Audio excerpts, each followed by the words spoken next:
Eu tenho muita dificuldade com oratória. Então, os irmãos me perdoem porque o relato que eu vou fazer aqui hoje... Olá, meus amigos. Olá, meus amigos. Eu sou Jorge Luiz. Esse é o podcast Xixová e eu falo direto da Praia Grande, litoral de São Paulo. E agora nós estamos aqui com esse desabafo de uma irmã lá da CCB, Congregação Cristã no Brasil, aonde eu sou membro batizado dessa igreja. Mas bora lá aqui fazer um react, um comentário sobre o que a irmã está dizendo aqui. Vou deixar bem claro para vocês, eu sou membro da igreja, mas nada impede de eu comentar ou falar de alguns assuntos, até porque nós ainda estamos em um país livre, embora que alguns estão querendo uma ditadura cristã, se é que isso existe. Eu tive que escrever. Não se esqueça, dá um joinha, passa lá no YouTube, dá um joinha, dá um like. O YouTube reconhece que você visitou o canal. Se você gostou, comente e compartilha. Se não gostou, segue, mas dá um dislike. Mostra que você teve aqui. E bora lá para esse react, para esse desabafo dessa mulher de Deus. Por quê? Para falar o que ela falou na frente do povo, de todo mundo, tem que ser de Deus. Ou pelo menos está com a corda no pescoço. Na minha casa, porque eu não queria falar palavras dúbias. E hoje eu queria falar exatamente o que eu senti no meu coração.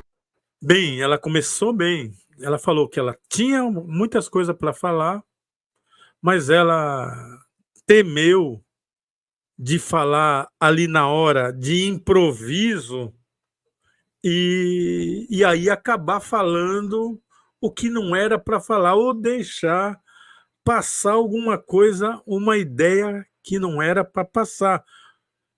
Por isso ela escreveu e ela vai ler o que ela escreveu.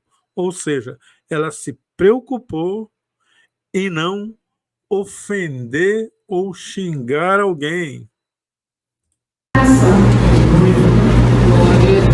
E diante do acontecido com o irmão Davi, nós sabemos que hoje vai ser esse assunto tratado.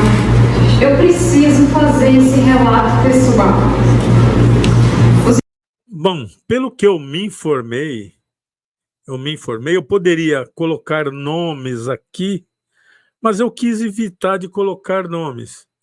Ela está dizendo aí que pelo ocorrido que aconteceu em uma igreja, ou seja, sentaram um irmão ancião, o irmão ancião foi sentado e a igreja não se pronunciou. Nesse culto que ela está presente, ela estava aguardando o ministério da igreja se pronunciar sobre o assunto. Mas como o ministério não se pronunciou, então ela resolveu falar, ou seja, já saiu da casa dela com a ideia de falar. Irmãos, novamente me perdoem por ler, mas é que eu não queria. Eu estou emocionada e sei da minha dificuldade em usar as palavras, principalmente num momento como esse. Então me perdoem por ler. Eu nasci em uma família cristã, frequentadores da Congregação Cristã no Brasil. Nós somos gerações nessa instituição. O meu batismo aconteceu quando eu tinha 12 anos de idade.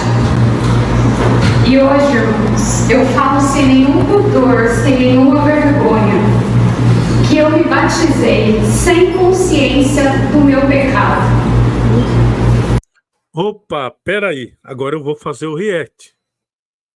A irmã, ela disse aí que se batizou aos 12 anos. Ela disse aí. Na congregação, e na congregação cristã no Brasil, e na maioria das igrejas, assembleias e por aí afora, eles têm essa mania. Embora na Bíblia, Jesus Cristo só se batizou aos 30 anos. Ou seja, quando a pessoa tem consciência do que ela quer realmente. Mas ela diz aí que se batizou com 12 anos. Vou deixar ela acabar essa parte aí para mim entrar para conversar com vocês. E, portanto, sem arrependimento. Era isso que eu queria. Ela se batizou com 12 anos. Porventura, uma pessoa, uma criança de 12 anos, ela tem faculdade suficiente para entender o que é salvação, céu ou inferno? Ou ela tem aquela ideia de que céu é o lugar que está Deus, então é um lugar bom. Inferno é o lugar que está o diabo, então é um lugar mau. Mas será que a pessoa tem noção? Porque muitos pregadores dentro da própria congregação cristã no Brasil, eles fazem um terrorismo psicológico para que a pessoa se batize com 12 anos. Eles fazem um verdadeiro terrorismo. E tem uns que a voz até fica parecida com aquele Vincent Price. É um terror, aquele filme de terror. O cara fala assim, Deus vai! Aquele negócio de terror. Só falta tocar aquela musiquinha de fundo do thriller do Michael Jackson. Aí a pessoa quer se batizar. A pessoa se batiza por medo, por pais e mães pegar no pé, mas não tem conversão. Eu, irmão Jorge, eu cresci com vários irmãos da congregação cristã que se batizaram com 12 anos. Eles foram meus amigos, a maioria, até os 20 anos de idade. E sabe de uma? Eles eram frequentador de igreja. E estou falando de igreja, congregação cristã no Brasil. Eles não tinham conversão nenhuma. Eu acompanhava, eu ia em batismo, eu ia em reunião da mocidade com todos eles, porque eles me chamavam. Mas a gente ia lá pela farra, para namorar as irmãzinhas lá, que também iam pela farra. Era isso que acontecia. Não havia conversão. Certa vez eu ouvi na televisão, estava zapeando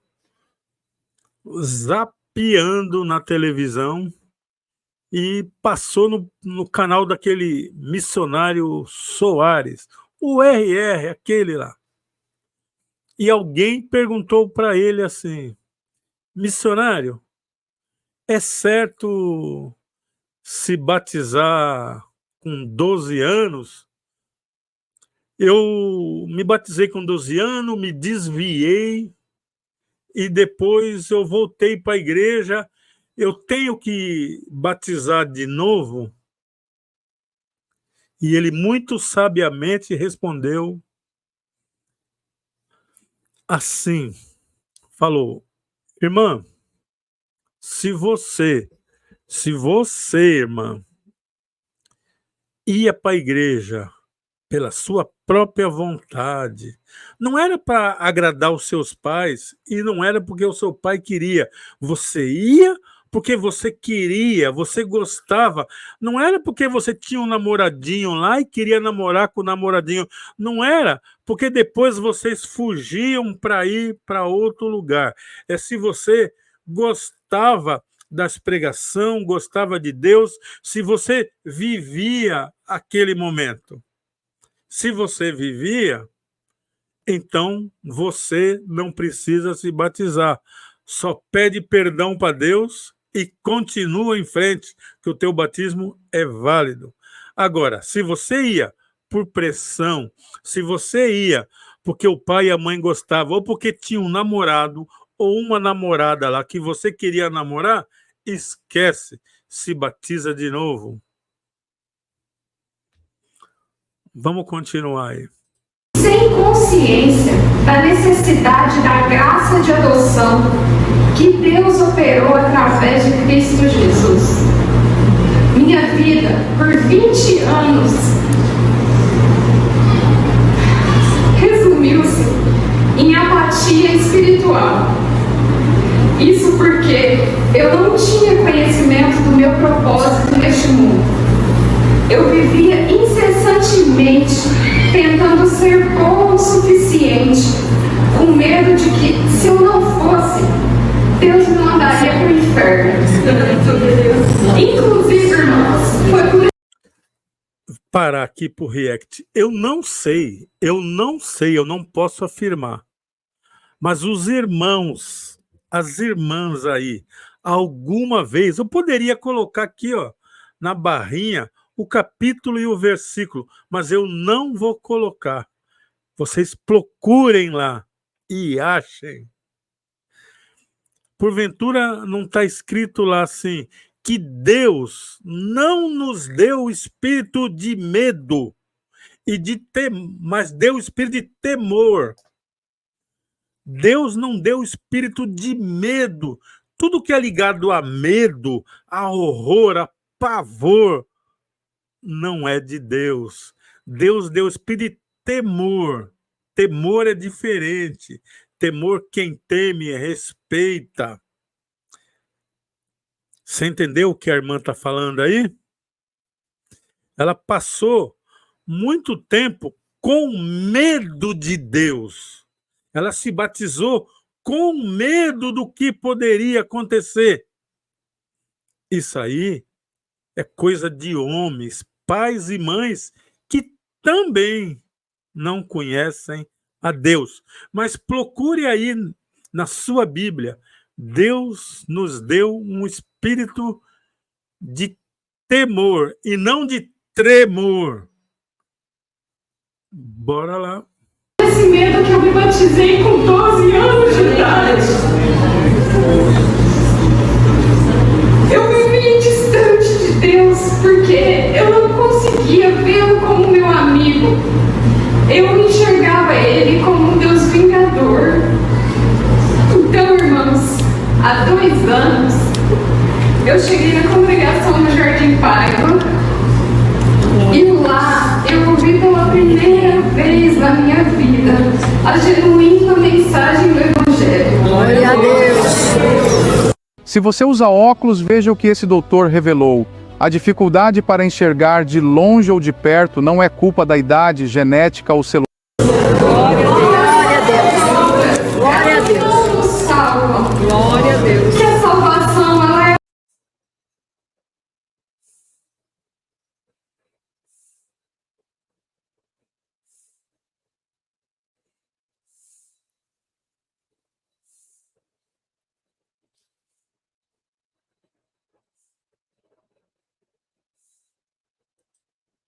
unicamente pela graça concedida. Glória a Deus!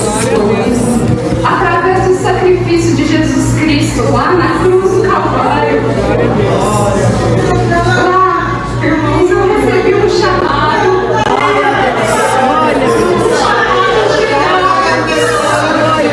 Através das pregações do ministério daquela comum congregação. Glória a Deus! Por misericórdia de Deus, pelo Espírito Santo, eu fui capaz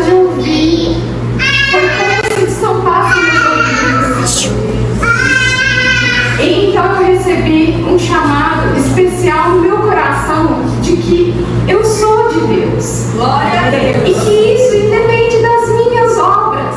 Eu sou de Deus. Glória a Deus. A partir de então, eu fui regenerada, irmãos.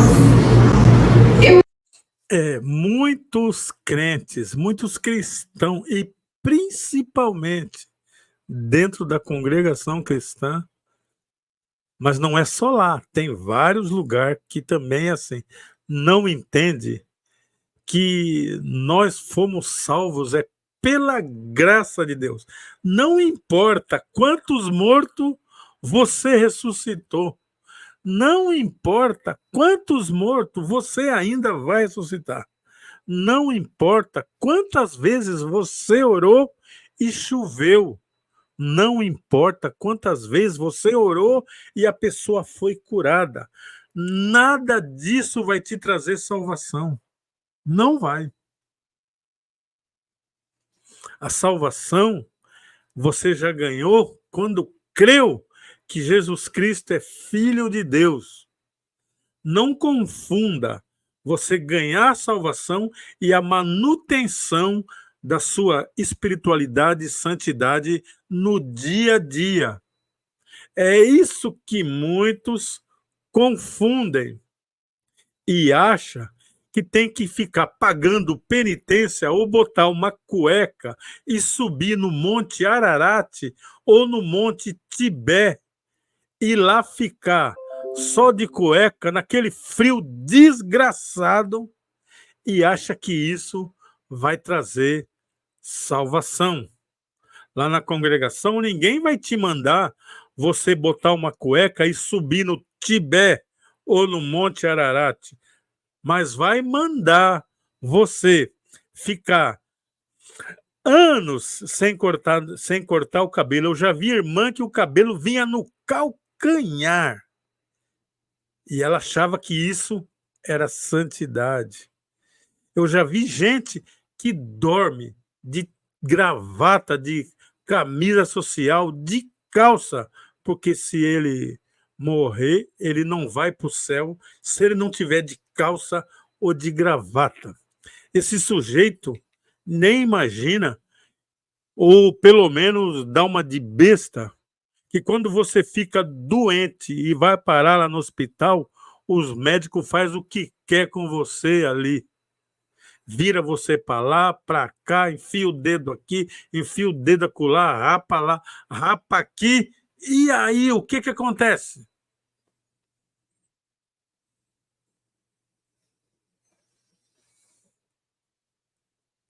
Nada. Você precisou passar por aquele procedimento. Mas bora lá que essa conversa está ficando boa, hein?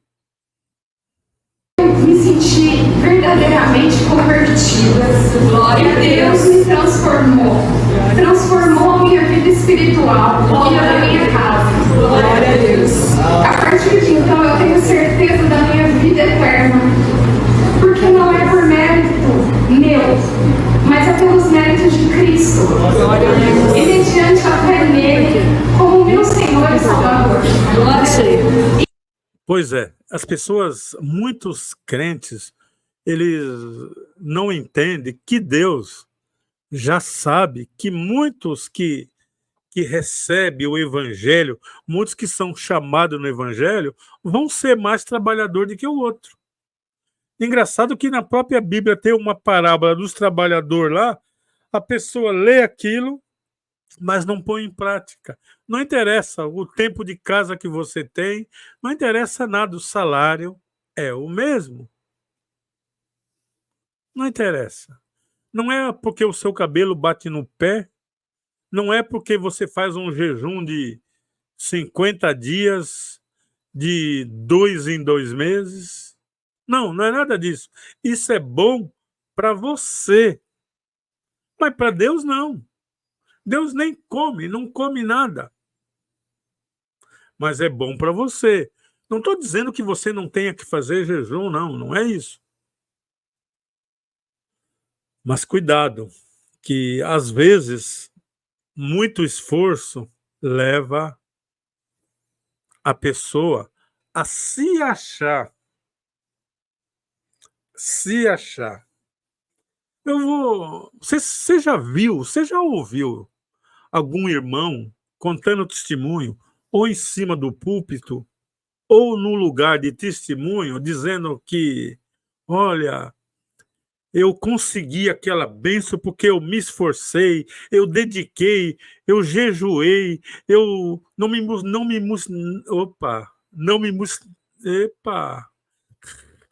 misturei com o mundo, não fiz isso, não fiz aquilo, não bebi, não comi.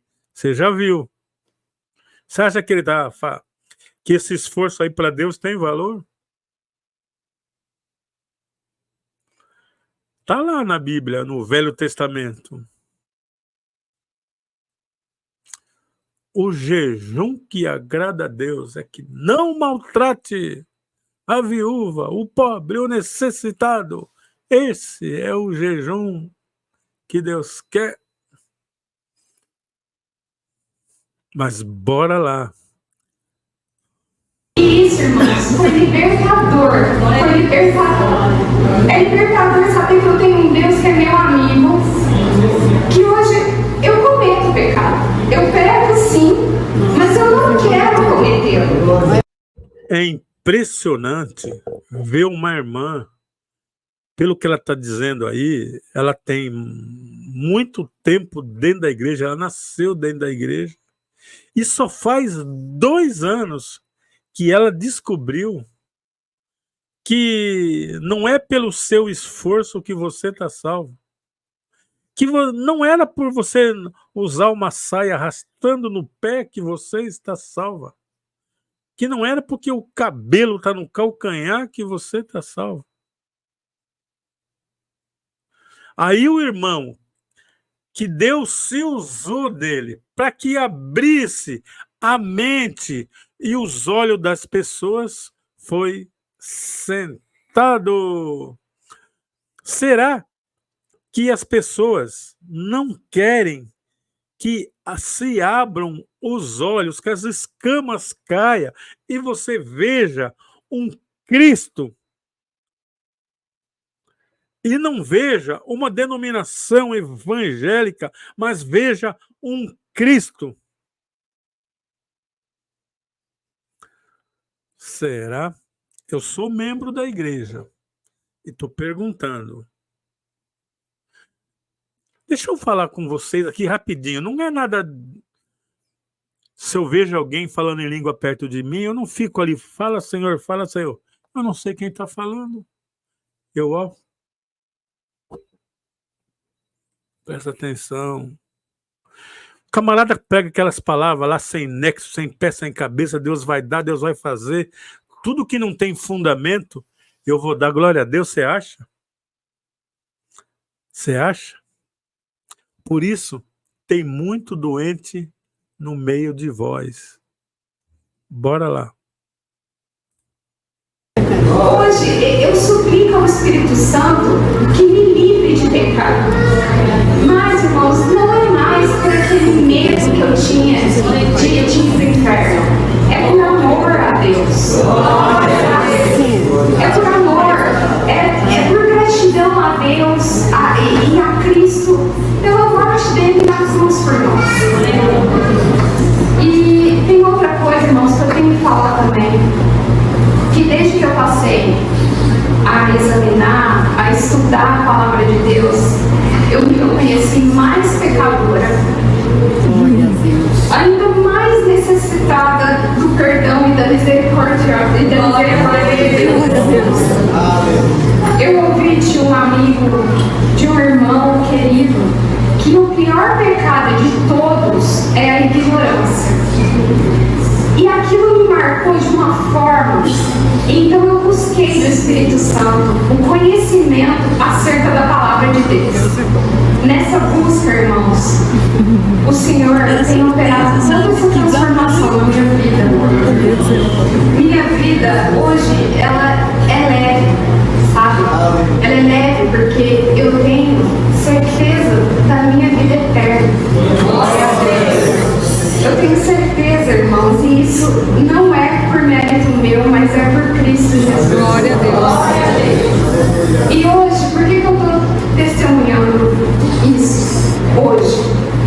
Primeiro, porque eu precisava proclamar que Cristo é o único Salvador. Glória a Deus. É o único caminho. Glória a Deus. E que as nossas obras não nos salvam. Nós sermos bonzinhos não nos salvam. Mas é Cristo. Através do sacrifício. É Cristo. Olha o que essa irmã está falando. Isso aí é um verdadeiro banho nos irmãos de púlpito, aqueles que usam o púlpito, aqueles que pregam todo dia nas igrejas. Jesus Cristo é o Senhor. Todas as vezes, olha que coisa. Você é crente? Tem certeza? Tem certeza que você é crente?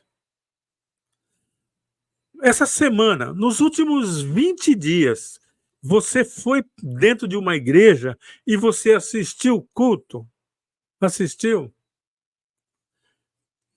E o irmão que leu a palavra, que exortou, ele foi no Velho Testamento? Quantas vezes desses 20 cultos que você assistiu foi lido o Velho Testamento? É uma pergunta isso. 2, 3, 4, 5, 10, talvez 15, talvez 2 vezes só foi o Novo Testamento. Eu tenho uma notícia triste para te dizer. Triste. Todas as vezes que é lido a Velha Aliança, que é lido o Velho Testamento, você, seu ancião, seu diácono, seu pastor, está negando a Cristo. Todas as vezes que você lê o Velho Testamento, a Nova Aliança, você está colocando um véu na cara de Cristo, dizendo para ele que você não aceita. E por isso, essas loucuras aí no Evangelho têm acontecido. As igrejas evangélicas estão pegando costumes judeus, roupa de judeus, mania de judeus, e aí fez uma bagunça. E essa loucura que você está vendo aí, que eles chamam de igreja e de culto, é o espírito de confusão que Deus colocou, o mesmo que colocou nos judeus para que eles deixassem Cristo para poder salvar o resto da humanidade. Mas agora a salvação é Cristo. Nós temos que arrancar o véu que Cristo tirou e pregar para eles.